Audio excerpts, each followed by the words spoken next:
Hello, and welcome back to my top 5 best and worst episode ranking of the Powerpuff Girls 2016 Season 2. I'd recommend watching part 1 of my list if you haven't already, seeing as I'm starting at the number 3 entries for the beginning of this video. It would certainly help if you were fully caught up. That said, on with the video. Psst, check out my Patreon.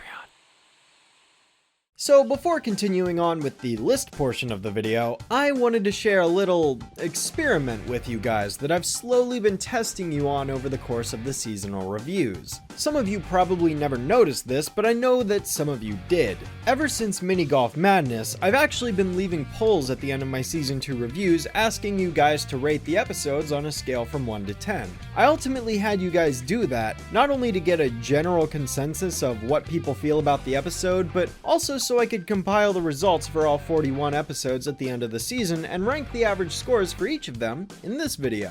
Oh yeah, I planned some of these things out way ahead of time. Unfortunately, I didn't get this bright idea when I started with The Last Tiny-Corn, so I ultimately had to resort to making community posts on my YouTube channel over the past several weeks leading up to this video to get a general idea for those episodes, so they may not be entirely accurate, but what are you gonna do? I thought this would be a neat way to get some viewer interaction and figure out which episodes you all think are the best and worst of the season, and see how they compare to my own list. These numbers may not be a 100% accurate representation of the general consensus due to my influence of bias, but I thought this would be a fun method of viewer engagement nonetheless. That said, here are the top 10 best and top 10 worst episodes of the season based on the scores that you provided. It's pretty interesting to see some of the general trends here and there, but also a few noticeable differences as well. Oh, and not to worry, I already wrote and recorded the rest of these videos before looking at your results, so none of this information influenced me to change my list based on the popular opinion. Now, where were we?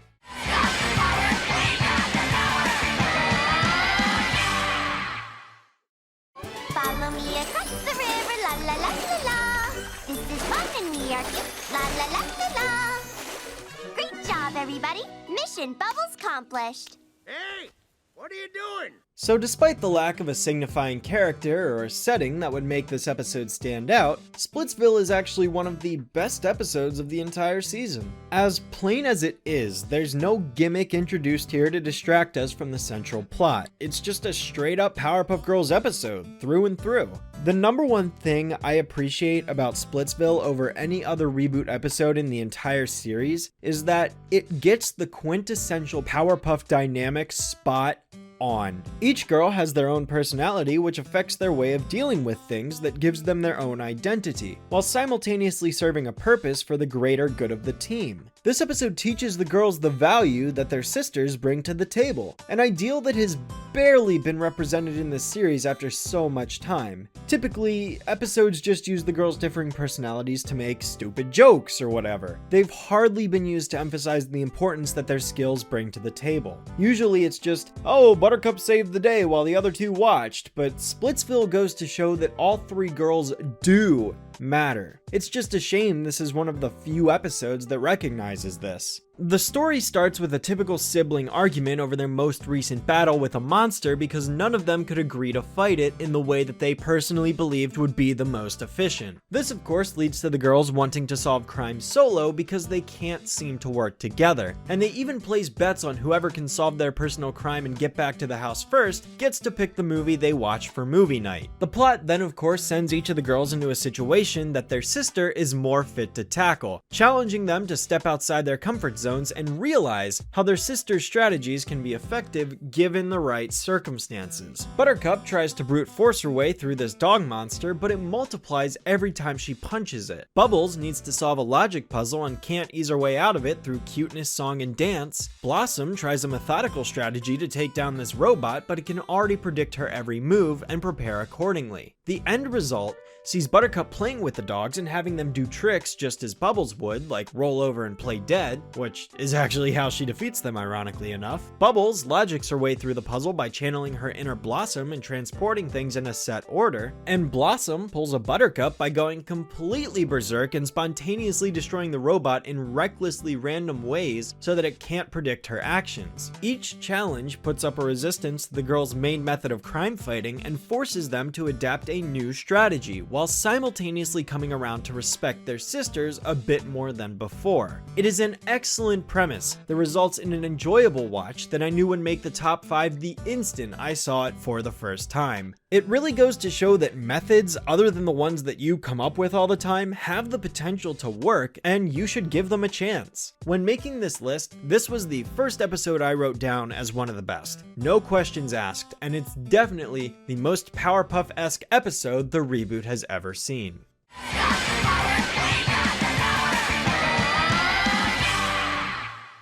Oh, Butlin, you're not even in the room and you're already banned for life? You truly are the baddest girl in... Honors math. Honors math? Honors math? Honors math? The more I've thought about it, the more I just can't stand Buttercup versus Math. Talk about the pinnacle example of forcefully shoving all logic and reasoning aside just so that Buttercup can take the spotlight away from her other sisters when she's already hogging more than enough of it in the sheer multitude of other episodes that she gets to star in and save the day herself. You would think an episode about math would be composed of logical reasoning, but nope, that's thrown out the window entirely. I apologize for dragging my distaste for this episode into other reviews long after I had finished it, but I really want to emphasize how out of character this is for Buttercup. This episode is sold on the premise that Buttercup is magically good at math now, despite never showing any semblance of this in any other episode, both before and after this one. That's right, never again is Buttercup's math skills seen in this season. It is purely for this one and only episode. Blossom's entire character is built upon being numerical, logical, methodical, all traits that someone who is strong in math would have. Buttercup's character is completely unfitting for this role. Her personality clashes with the entire concept, and I've seen every damn episode of this show to know what I'm talking about when I say this is inadequate and inadmissible for her character. There's not a single reason why Buttercup should have these math skills when Blossom is in dire need of something to make her character stand out. At this point, every character trait she could possibly have, with the exception of obsessive cleanliness, is possessed by the other two. Why is she even in the show? There is no reason why Buttercup should just magically be capable of performing mathematical equations in her head faster than all of these other stereotyped honors students when Blossom is clearly more suited for this position. And that's another thing. I thought this show wanted to take an open-minded, all-accepting approach towards its audience. So why the hell did it resort to depicting math classes as rooms solely containing introverted, gross, snotty, impolite, acne-covered teenagers? I get such a thing as hyperbole, but this bothers me because of the motive behind Viral Spiral, an episode where Bubbles was thrust into suddenly being a computer programmer, even though that also did not have any relation to her character prior to that episode. According to the press surrounding Viral Spiral, that episode was claimed to have been made to inspire kids of all ages, of any background, and any personality to become programmers by depicting it as this fun, cool activity that anybody can do if they try. Even though the episode didn't really do that. Whatever. It was a publicity stunt. CN's proven time and time again that's all it uses this show for. Who would honestly want to have a class with these people? Like, can you imagine a child watching this and saying, man, I really want to get into honors math when I grow up and enter high school? And then there's the fact that none of these students can even get the question right because they all just inappropriately shout a bunch of random responses without any signs of etiquette, only for Buttercup to get the question right. This is honors math, right? So why is literally every single student in this room incorrect, except for Buttercup? And furthermore, since when is honors math a class offered to 6-year-olds? No 6-year-old is going to be able to figure out what the sides of a triangle are equal to. You don't learn that shit till middle school. Even from a storytelling standpoint, this makes zero sense. It omits all logic just to force an unfit and undeserving character into the role of the star pupil. And then the way the climax results in Blossom being forced to solve this unsolvable equation in one go while Buttercup gets to solve all of these smaller, easier ones and put up a legitimate fight that Blossom should be fully capable of is just an excuse to have her fail. This whole episode's premise is forced to the point that it is egregious. Easily the worst example of Buttercup being shoved to the center of attention for no real reason, because she's clearly undeserving of it, especially when Blossom barely got any episodes dedicated to her at all this season.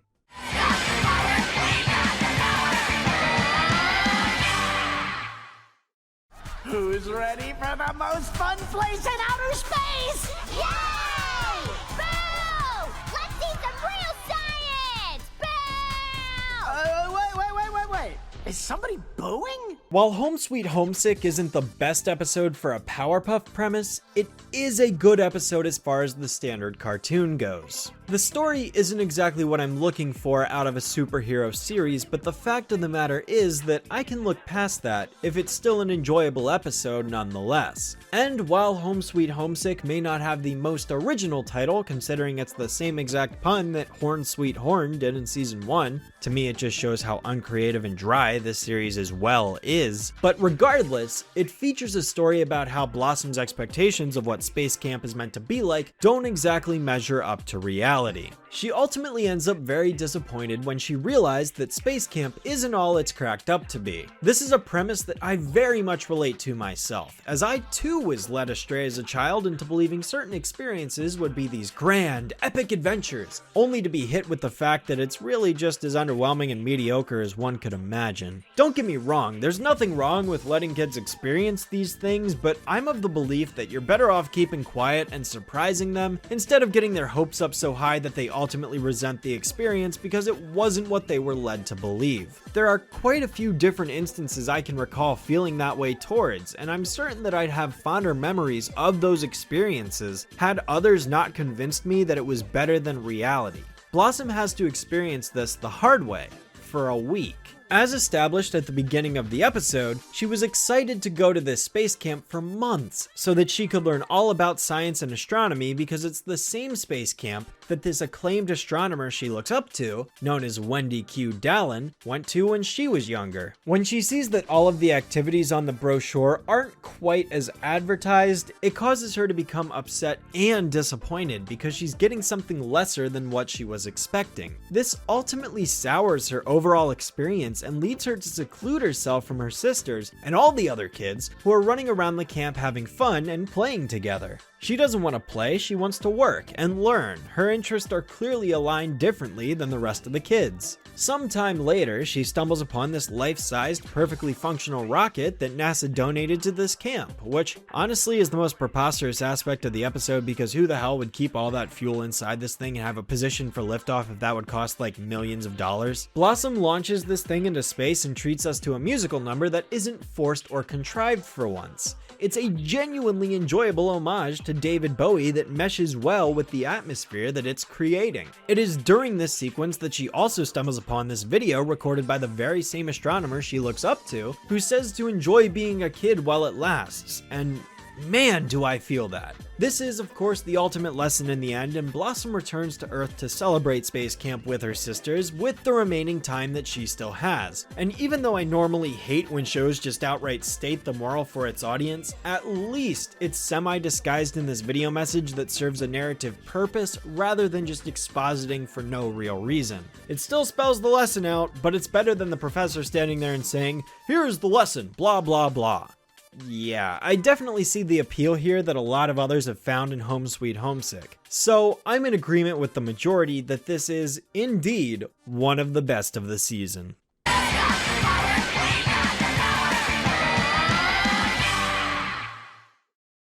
it's time to tell us what's going on. All right. But you better go to the bathroom now. I don't want to have to stop my story in the middle. Tell us already! Okay. Here we go, the episode that kicked off season 2 on the completely wrong foot. Good God, as if Donnie wasn't unbearable enough in the first season. This just took him to the next level because this episode cannot go more than 10 seconds without him finding some way to be as irritating and unpleasant as possible. What bothers me most of all regarding The Last Donnie-Corn is that, unlike almost all of the other Reboot episodes, this is trying to tell us a serious story from beginning to end. Between the dramatic opening to the Terminator-like chase, to the dark and gritty atmosphere, to the secret headquarters, to the lore-building backstory, to the antagonist army, to the fortress infiltration, to this grandmaster plan, to the takeover of the world, to the villain's dummy thick ass cheeks, it is clear it was trying so hard to convey a legitimate story with a serious tone, but it fails miserably. There's nothing wrong with comedic relief in a serious story. It's almost needed to ease the tension for the audience and make the viewing experience more enjoyable. But this special chucks in an obsessive amount of needless cutaway jokes and unrelated gags that cause so much mood whiplash, it's impossible to figure out what this is supposed to be. It's like it's trying to be a Marvel movie where there's a serious story filled in with comic relief here and there, but it completely misunderstands why that works so well for Marvel. No matter how much time passes, I cannot for the life of me figure out what this wants to do. And it is filled to the brim with inconsistencies and contradictions, as well as a multitude of unanswered questions that leave me completely baffled. This episode plays off of the Chosen One trope, i.e. that it's Donnie's destiny to save everyone from the grave danger that's approaching. What we have here is the unexpected hero idea that has been done so many times before, and those usually have a reason for why their hero is the Chosen One. What makes Donnie the one that can save the entire world and not literally anyone else? Well, as the episode might make you believe, it's because he's the only one capable of making the villain laugh. Yes, the main bad guy of this plot is only evil because he's never laughed nor smiled in his entire life, and he's filled with so much anger and misery that he feels the need to sap away everyone else's joy so that they can feel his pain too. And then Donnie just makes a face at the end that's apparently so fucking funny that the villain can't hold back, but the audience never gets to see it, and it's annoying because this character is implied to be the funniest guy alive, and yet not a single one of his jokes make me laugh. And yes, comedy is subjective, but you would think that the quote funniest character in the show would be able to make anybody laugh. We did get to see this one, however, and boy, did that give me nightmares for weeks. The sheer incompetence of Donnie makes almost every single scene with him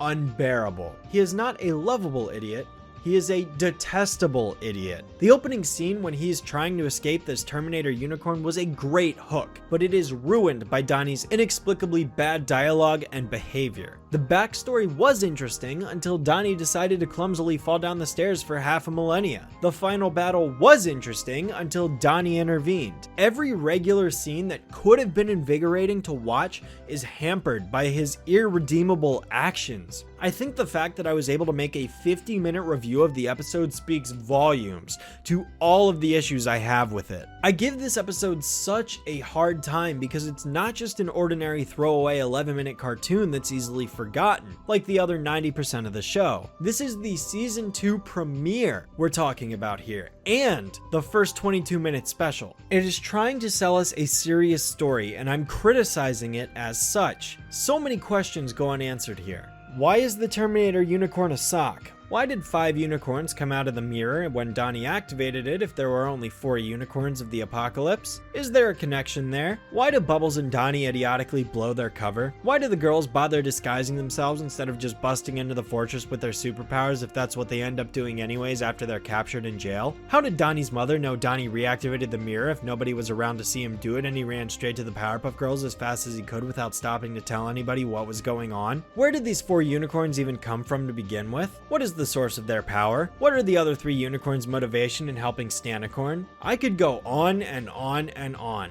It is a riddled mess that just doesn't make any sense in terms of the decisions that the characters make, as well as the general believability that they would succeed in acting like this. This guy just sits on his ass and fumbles around in a backpack for 30 fucking seconds while this Terminator unicorn just stands there and waits for him to find the convenient Deus Ex Machina that will allow him to get out of the situation unscathed and defeat it. Ugh. The only compliment I can really give this episode looking back is that its action is still some of the best in the show, but that's only because so many other episodes lack it outright. But that's about it. Everything else is one giant slimy mess.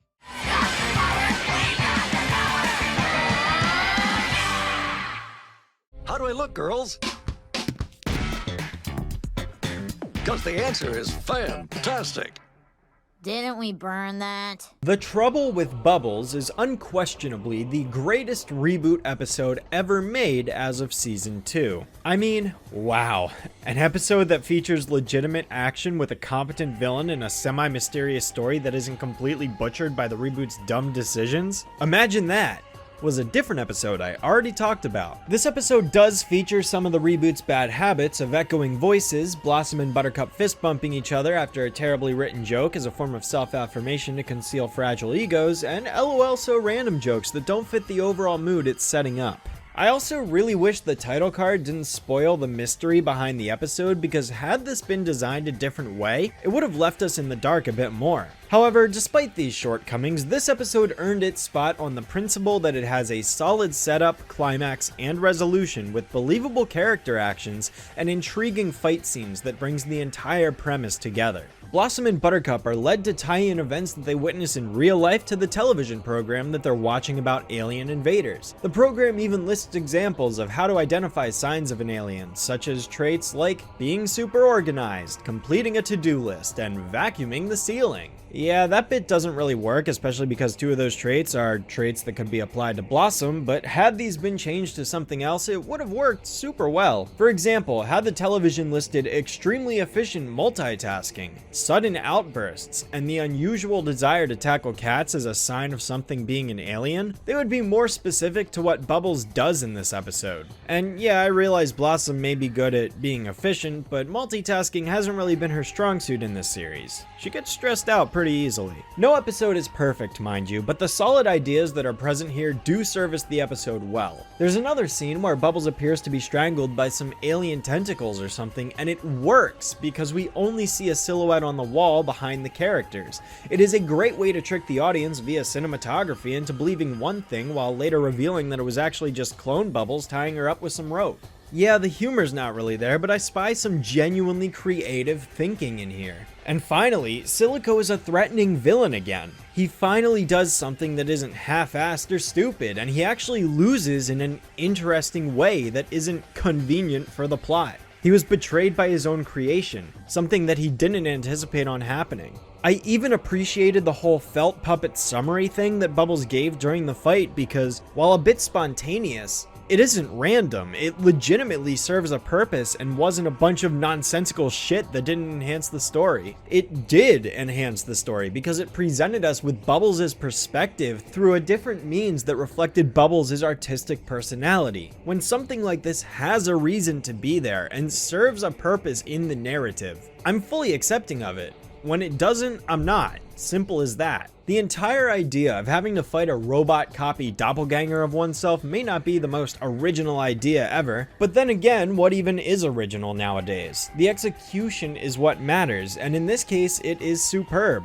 Easily made the #1 spot on my list, unquestionably. It is well deserved by comparison to every other episode in this show, because it feels like a Powerpuff Girls episode, almost to a T. And I really wish the rest of the show was like this, because then it might actually be worth a damn. The Trouble with Bubbles gets a hearty recommendation from me. It only makes me wonder what could have been.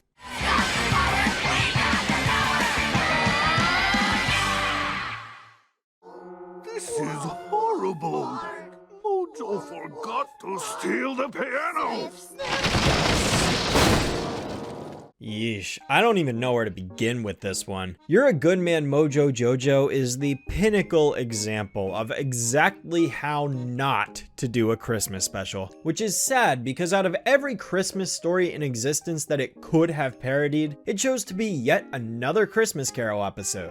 The most simple and overdone Christmas plot known to man. Yes, despite the general outline of events having already been laid out, this entire premise was somehow flubbed up and diminished into this this meaningless, insignificant waste of potential for Mojo's character. So back when I initially reviewed this, I was under the impression that the title was meant to be a reference to You're a Good Man, Charlie Brown, because, well, the show usually just replaces a random word or name with one of the show's own names and calls it a day. And I figured, well, the episode features a stage motif to present its apparition, so I can kinda see the connection between naming it after a stage play, even if the play it could be referencing has nothing to do with Christmas. And then it hit me when you guys pointed this out in the comments. This is supposed to be a reference to You're a Mean One, Mr. Grinch, and wow, suddenly this title is way worse than before. Now, this stage play motif makes zero sense and is completely out of place because it only shows up for a combined total of 42 seconds and is completely omitted in one of the ghost's hallucinations. Blossom and Bubbles present the past and present with a stage, and then it's just dropped when Buttercup shows up for no reason. What was the point in using this as a framing device exactly?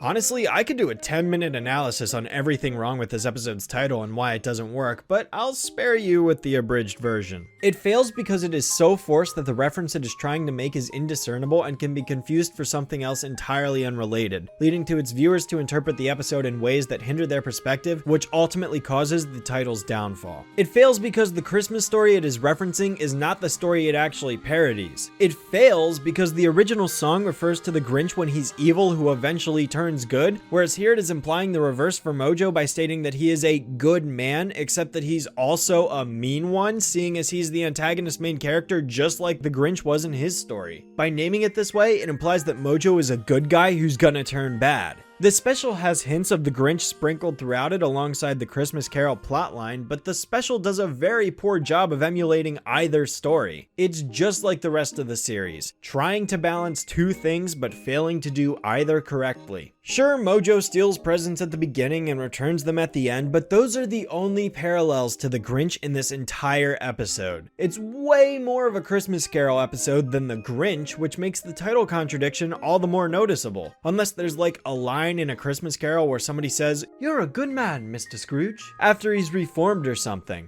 And despite all this clear Christmas influence, for some asinine reason, the episode intentionally goes out of its way to avoid saying the word Christmas, even though literally everything in the episode is unquestionably inspired by it. I raise an eyebrow to this because this series is known for trying to preach messages that it clearly has minimal understanding of. Who's to say this isn't another case of that? Why ignore the word Christmas when it's clearly a Christmas episode? This is not an all-inclusive holiday special because no others are represented. I don't see any Judaism or Kwanzaa here. And if it was trying to mock the whole idea that we can't say Christmas anymore without offending someone, well, why? What's the point in doing that? Christmas exists. You can say the word. It's not going to kill anybody. Anybody who's offended by the mentioning of Christmas, that's their own problem. They need to just accept the fact that culture is ingrained in this holiday. And just because there are some religious ties to it, doesn't mean the entire holiday is purely about religion. This episode is not clever in any sense, so it just makes me ask what the point of it was. You can tell it was clearly intentional because of how obviously they dance around it. What day be this? Why, this Christmas. It's generic tree lighting day! And it doesn't make sense because there's a season 3 episode that does name drop Christmas, so it's just like, why?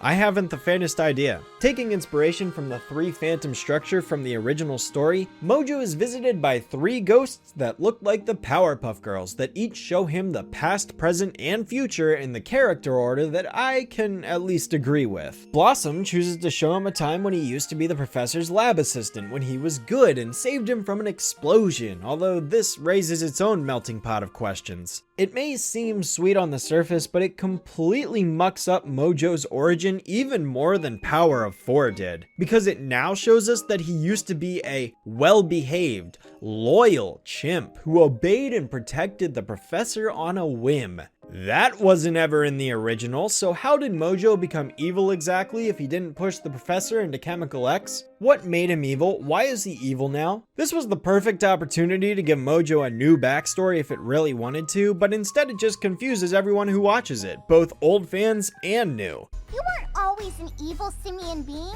The seasoned veterans like myself will watch this and point out blatant contradictions, like how he was a child when Bliss was around, so he would obviously age by the time the professor made the girls, so he wouldn't have been able to push him. Meanwhile, the new fans are just like, how did he become a bad guy? He was good? He was the professor's assistant? Since when? Why is he evil now? How did he get from A to B? You would have been better off not acknowledging a backstory at all and instead saying, oh, he was born evil and always has been. It's not important to the continuity. By explicitly bringing attention to this aspect of the character, it becomes an issue when it originally would not have been. And that's why I barely questioned his backstory until Bliss came along. Because origins don't matter until something makes it matter. Silico's origin never mattered to me until the show made it matter. I didn't need a backstory for Silico, I just wanted to know more about his present self and what his motive was. That doesn't need to be tied to some tragic backstory where he used to be good and then turned evil or something like that. It's the same principle for Mojo. Like, I will not care about the fashionista's origin or man-boy's origin unless the show decides to make them known.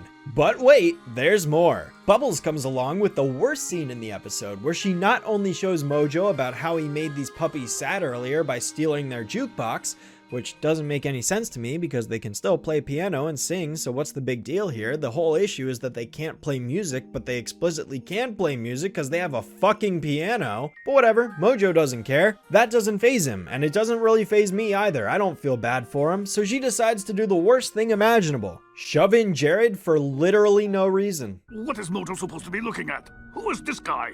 That's the boy Blossom has a crush on. Isn't he funny? There was no reason for coming here, was there? Look at his glasses. I cannot even begin to describe how insulting this is. The fact that the show openly acknowledges there's no point to this and yet does it anyways, just to give Jared attention, is fucking obnoxious. As I said in my Muscle Cup review, it's not that I don't like those who worked on this reboot. That's not true at all. I'm sure they're fine people. But let me ask a question. What if you worked really hard on something, like really hard, and it became mega successful? Then, somewhere down the line, somebody else took your success, took your work, and used it to promote themselves by plastering their name and face all over an inferior version that shares the same name as your creation, essentially riding your coattails. Buttercup also comes in with her Ghost of Future shtick that serves no purpose and basically scares Mojo into believing he'll be working retail for the rest of his life. Which, by the way, is what scares him into turning good. Not something tragic like dying alone and having no one love him or something like that. No, he just doesn't want to work retail. That and being stuck living in his mother's basement. The fact that Mojo not wanting to work retail is the reason why he becomes good creates a breakneck 180-degree turn that doesn't fit his character. Why should I believe he's suddenly a good guy because of this? We don't see his fear and desperation grow the way we do with Scrooge in the original story. The apparition Buttercup tells him of also implies that the girls failed to do their duty and save the day, by the way, and while I do realize that this is all in Mojo's head, it's still an oversight on his part. But the ending. Oh boy, the ending is so frustrating, beyond belief. So Mojo is reformed, right? Because of the nightmare he had? Well, he decides to return the presents to the citizens of Townsville, only he's met with some opposition from said citizens when he tells them of the good news because for no real reason, they all want him to destroy the tree. They want him to be evil. They want him to bring their lives agony and misery. But here's a question that's never answered.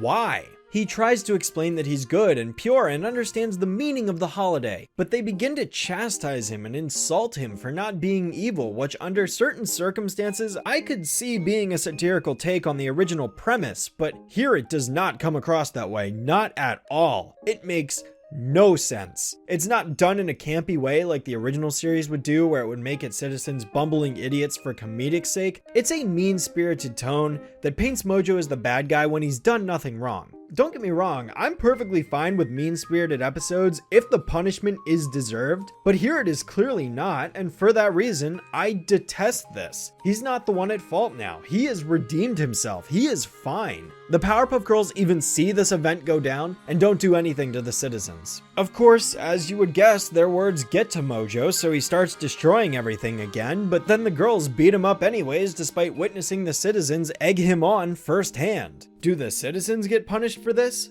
No, the girls let them go scot-free, which is just so aggravating. And I think that's what bugs me most with that conclusion. Hold the ones accountable for causing this responsible. I don't know, this whole episode is just one colossal failure, and I can easily say this is the worst Christmas special from a cartoon that I have ever seen. Yeah, needless to say, You're a Good Man Mojo Jojo is easily the worst episode of season 2, in my humble opinion, with Buttercup vs. Math and The Last Donnycorn not that far behind.